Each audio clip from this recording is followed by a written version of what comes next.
How well is this pandemic bailout working out? How strong is congressional oversight going to be? How effectively are these funds being distributed to the businesses and individuals who need them? Big questions. We're not going to answer them all, but my next guest certainly has a lot of strong insights on all of the above. David Dayen is the executive editor of the American Prospect. As a journalist, he has been widely published.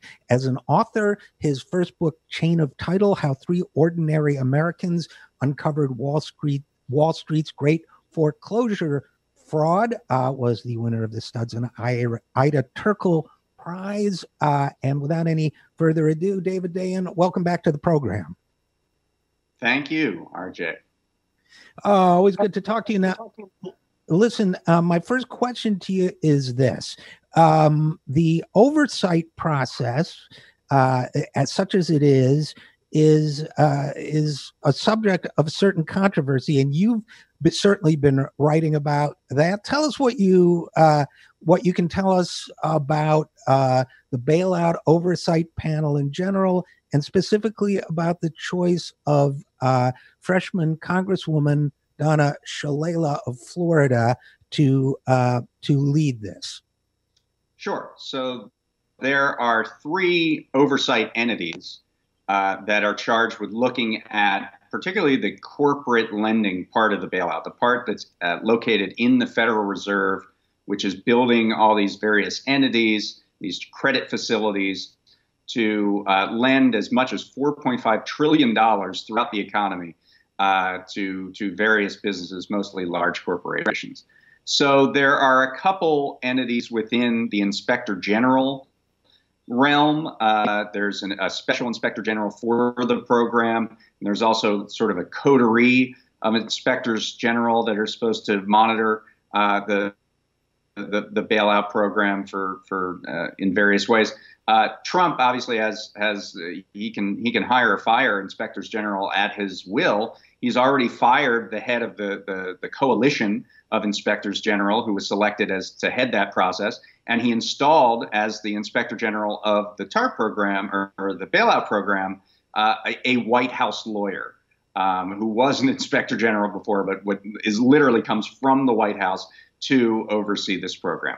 The only entity that is not attached to the executive branch in any way is this Congressional Oversight Commission, a 5-member panel that is supposed to look at these lending programs, whether they're stabilizing the economy, whether they're helping workers, or whether they're just funneling money to executive bonuses and dividends and ways to help investors. So we didn't have anybody really on this panel except for one person, Bharat Ramamurthy, who was a former Elizabeth Warren aide that Chuck Schumer put in place for the panel. Basically, each majority or minority leader of each House of Congress gets to pick one member, and then the last member, who will be the chair, is decided on by some unanimous consent between Mitch McConnell and Nancy Pelosi. So we didn't have anybody but Bharat, and then last week we got 3 more. And they were all members of Congress, even though you're not limited to members of Congress for this thing. Pat Toomey was picked, a Republican senator, former banker. French Hill, a Republican congressman, former banker, was selected. And then we have Donna Shalala. And this was Nancy Pelosi's choice for the panel. And Shalala has no real expertise in the Federal Reserve or financial services or oversight. She's not on the oversight panel. She's not on the Financial Services Committee. She's not on the Oversight Committee in Congress, not on financial services. She was a Health and Human Services Secretary, but that really does not apply to this program. It might apply to the pandemic writ large, but this program is about Federal Reserve lending. And she just has no connection to that really whatsoever. And furthermore, she had, at least as of the end of 2018, a giant stock portfolio that included many companies who will be in line for these Federal Reserve bailout programs. You're talking about Boeing and Alaska Airlines and Chevron and ConocoPhillips and all these oil companies and Choice Hotels and TripAdvisor and all these travel facilities and companies and most of the large big banks in America. She had all of those in individual stock holdings in her portfolio. Although what we learned later is that maybe she didn't have all of these. However, we didn't know about it, and that itself was a violation of law.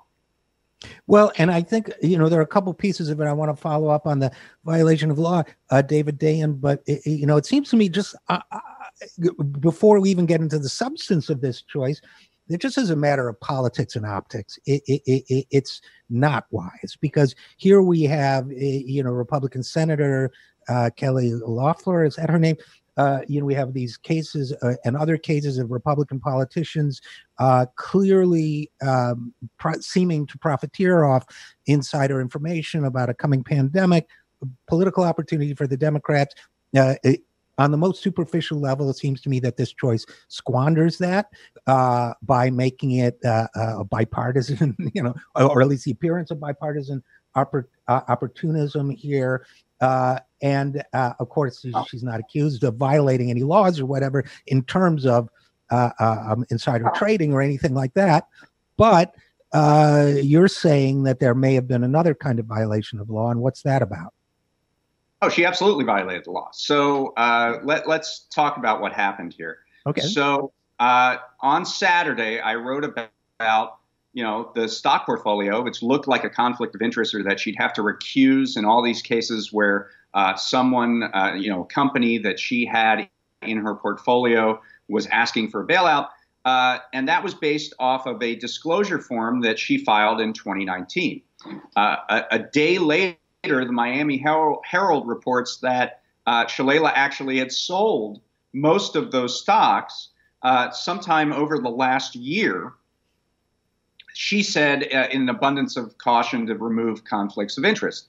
She didn't really know there was going to be a pandemic or on this bailout panel, so that was a little confusing to me. But the bigger confusion was that there is a federal law called the Stock Act, which requires that any member of Congress who makes a transaction in stocks has to disclose that within 45 days to the clerk of the House. And those records, those periodic transaction reports, go up on a website so that everybody in the public can know. She did not put those up, and she put very specific dates on when she sold certain stocks, and the 45-day window was up, and she didn't have those up. So I wrote about that and how that was kind of mysterious. And then she went to her House paper, the Miami Herald, and admitted that she did not disclose any of these stock transactions under the Stock Act, which is a violation of federal law. So now you have someone at a time when the big fight around this bailout program is whether the Federal Reserve is going to disclose the names of the companies who it's going to give bailout money to. And you have one of the members of the panel who never disclosed these stock transactions that were required under federal law. So the optics, you talk about optics, this just looks terrible. You're putting somebody on an oversight panel who has no history of oversight and who has violated federal oversight that is due to a congresswoman throughout the entire course of her term in Congress, which is, she's a freshman member. I feel that the optics are really terrible here. Some advocacy organizations like the Project on Government Oversight, Demand Progress, the Revolving Door Project, have asked Nancy Pelosi to withdraw this nomination because it just looks terrible to put somebody in place that can't follow basic, straightforward requirements asked of a member of Congress, and then they're going to instruct the Federal Reserve on how they should follow basic requirements. It doesn't make sense. And this person, again, we're talking with David Dayen, executive editor of the American Prospect, and this individual, Donna Shalala, as the Democrats' leading nominee, certainly the House of Representatives' leading nominee, would presumably be expected to be the liberal or leftmost advocate in this whole system. So if perhaps along, I guess Schumer's appointment would be more befitting that, but certainly she would be one of two. And if she, in fact, is not disclosing stock transactions, and by the way, David Dayen, I would argue that if she did hold J.P. Morgan Chase stock and Boeing stock and other forms of stock, that to me, this is just a matter of opinion, of course, not reporting. That to me is a disqualifier. That to me is, if you invest your personal wealth in these companies, I don't want you representing the people of the United States of America on what may become the most important financial transfer of wealth from the public to the private sector in our lifetimes. And I don't know if you have any thoughts on that, but that's my opinion. Well, I mean, it's a valid point. This is someone, Shalala, who has trafficked in the corridors of power for some time. She was head of the Clinton Foundation. She was head of Health and Human Services. She was on the board of United Health. She was on the board of Lennar, which is a home builder that had a subprime lender attached to it. She still has the United Health stock. She decided not to sell that particular stock, even though she sits on the Education and Labor Committee in Congress, which has jurisdiction over healthcare. So for all of those reasons, I think there are still unexplained conflicts here for someone who is trying to police a program that is going to affect the largest corporations in America.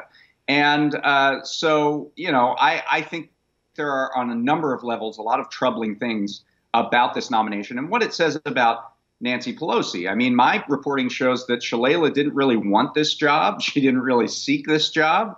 There was only really one member of Congress that actually actively sought out the position, and that's Katie Porter, who actually sits on the Oversight Committee and the Financial Services Committee, and who has a demonstrated record of challenging large corporations and big banks around oversight and disclosure situations, and has a record of getting things done. And the fact that Pelosi chose essentially a loyalist, someone who is a close friend and in her corner, suggests that Pelosi has this sort of mode of governing where you have to be personally loyal to her to really get anything or get anywhere in terms of upward mobility within Congress. And that's troubling in and of itself. So it's as much what it says about Pelosi as it is what it says about Shalala. Well, and if I were Donna Shalala and I held bank stock and United Health stock, I wouldn't want this job either because I wouldn't want the scrutiny. But has anyone, David Dayen, asked Speaker Pelosi why Donna Shalala, and in light of these revelations, whether she shouldn't reconsider and maybe appoint an aggressive watchdog like Katie Porter instead? Has that question been posed to her?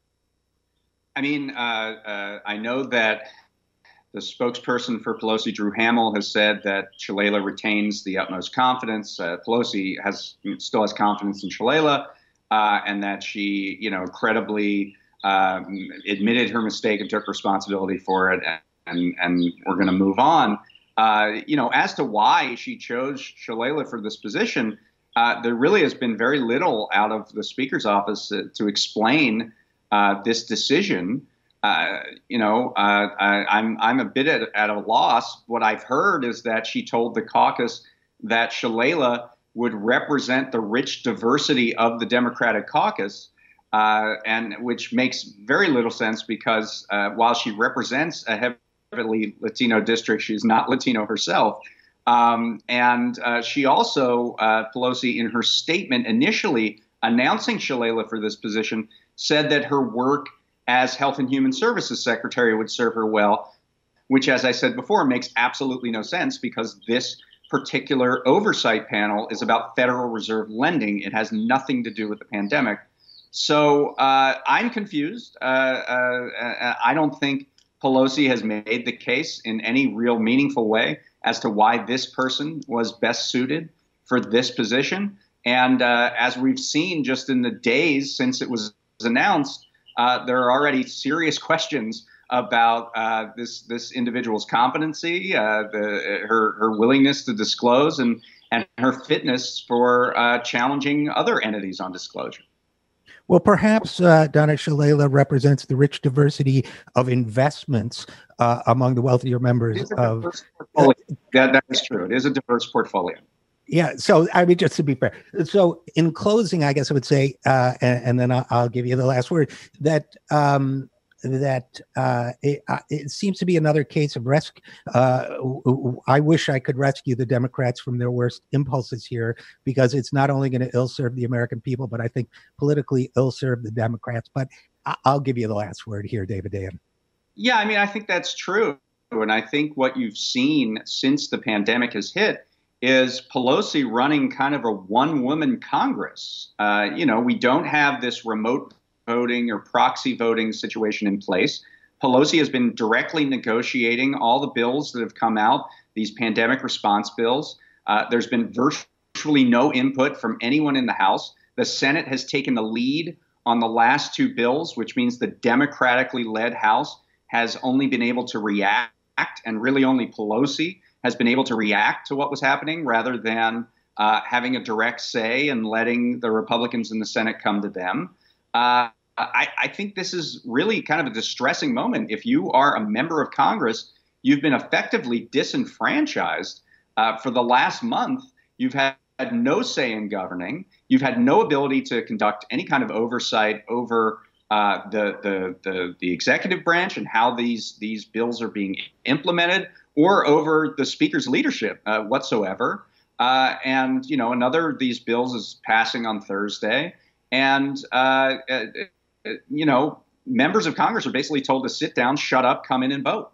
And I don't think that's tenable, and especially it's not if Pelosi makes these boneheaded decisions, like putting someone like Donna Shalala onto a bailout oversight panel. So I'm pretty concerned about what's happening in the House right now, and I think that frustration, both from the outside, from outside groups, and from members of Congress, is starting to hit a breaking point.